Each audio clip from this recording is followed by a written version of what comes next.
Hello everybody, this is Zaxtorian. Welcome to another First Impressions review here on my channel.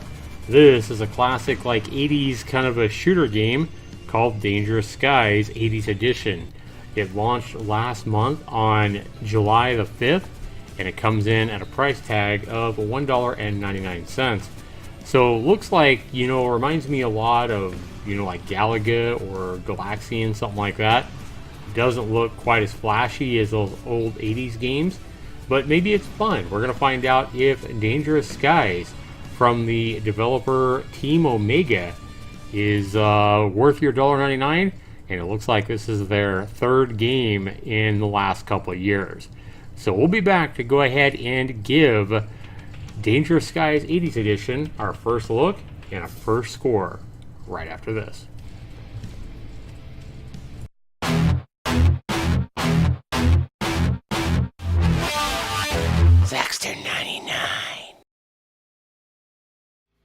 Alright, welcome back everybody. I've just launched the game, Dangerous Skies. There's no Unity launcher or anything like that. It immediately launches. But when we go to our options, guys, you can see the game doesn't fill up the entire screen, and nowhere is there any kind of sound options or display or graphics options at all. But instead it shows you the controls for either controller or mouse and keyboard.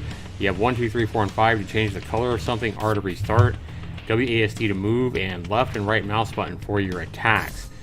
Not really impressed so far, so I go ahead and launch the game here, and we have some really weird looking spinning wheel sprites just moving back and forth. Nothing fancy about their attack, and this is as basic as you can get. And I mean, I really shouldn't have been surprised, because this is exactly the kind of gameplay it showed in the trailer. Now, I happen to get this game in an Indie Gala bundle, so I certainly didn't pay that much for it, but it is a new game and it doesn't have any reviews on Steam here a month and a half after it launched on Steam, so I decided I'd go ahead and give this game its first review. I was hoping the game would be more fun than it looked like. Sometimes these kind of games are more fun than they look like when you just watch them. But, I remember as a kid back in the 80s playing games like Galaga and Galaxian, and those, had really a lot of fun, really quick maneuverability of your ship, and you kind of had to dodge like I'm doing here. But this is the most basic of gameplay. Even back on like Galaga and Galaxian, the enemies would be in a formation at the top of your screen, but they'd break off and kind of zigzag down towards your ship. I think I'm thinking of Galaxian. And man, it was a lot of fun. You'd have a lot of really tense moments where you were trying to dodge out of the way, dodge their shots, and it was just a lot more fun than this game is. Now, I know you may not expect a lot for $1.99, but now in the year 2018, I think you really need to up your game if you're going to make a game like this. You really need to make it at least as much fun as the old classic games just like this that it's kind of molded after. And this game, not only does it unimpress me with its complete lack of options and inability to fill up my entire screen, but the gameplay here is just super boring and super blah. I mean, I got a special attack here, but the game is just not, it's not fun at all. I mean, it's just as boring as you can get. It's very blah. There's nothing here in this game that would make me want to continue playing it for more than 5 or 10 minutes.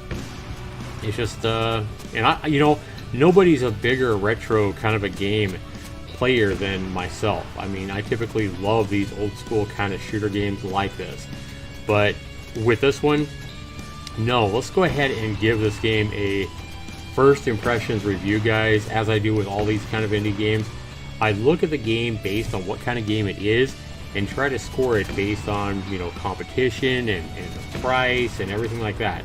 And the first criteria I score a game by is value. How much bang for your buck are you getting? And, based on the price and, value, basically.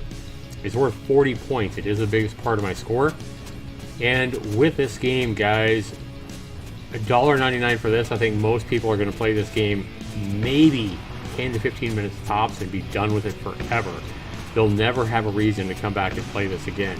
So the whole, the value here is absolutely atrocious. Even at only $1.99, I mean, I feel ripped off, and I got this game in a package of like 11 or 12 games on Indie Gala and paid like $3 for the whole bundle. So I paid basically, what, a quarter for the game, and I feel like I got kind of jacked up on this game. So even at a quarter or 50 cents, I just don't think this game's worth it, much less $1.99. Value here, guys, I'm going to go ahead and be generous and give this game a 5 out of 40 for value. Next criteria is fun. It's worth 30 points. How much fun is the game? Not looking at the cost or anything like that. Not looking at graphics, just looking at how much fun is it to play. Fun, guys, as I've already said, it's really boring. There's nothing here to make me want to continue playing. Out of 30 points, guys, I'm going to be generous, give this a 5 out of 30. Next criteria is controls and bugs. It's worth 20 points. How good are the controls and bugs?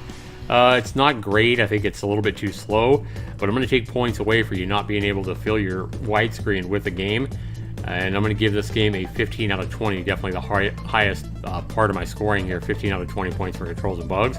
And graphics and sound are nothing to write home about, guys. I don't like the fact that it's really dull. There's really no vibrancy in the colors, and yeah, I mean, I'm going to give it a 4 out of 10. So if you add that all up, guys, you have 5 for value, 5 for fun, 15 out of 20 for controls and bugs is a total of 20, and then a 4 for graphics. 24% is all I can give Dangerous Skies. Thanks so much for watching, everybody. Be sure you comment down below. Let me know what you think. This has been Zaxtorian 9. Take care.